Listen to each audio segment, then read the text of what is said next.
আসসালামু আলাইকুম রহমতুল্লাহি ওবরকাতু। আমার প্রিয় ভাই বোনেরা কেমন আছেন? আমি ভালো আছি ইনশাল্লাহ।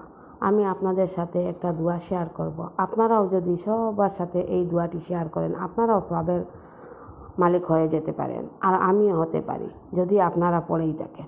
আমি আপনাদেরকে চেষ্টা করি, আমি সওয়াব পাতাম করি, আমি আপনাদের সাথেই দোয়া শেয়ার করি। আমরা প্রতিনিয়ত গুনাহ করতেই থাকি।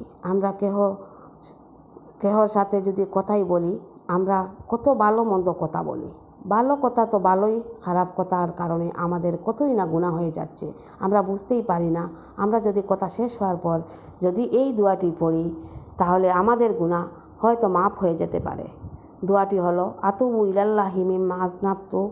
আমরা অনুবাদ হলো, যে পাপ আমি করেছি তা থেকে আল্লাহর কাছে তওবা করছি। আপনারা যদি আমার ভিডিওটি ভালো পেয়ে থাকেন তাহলে লাইক কমেন্ট শেয়ার করবেন।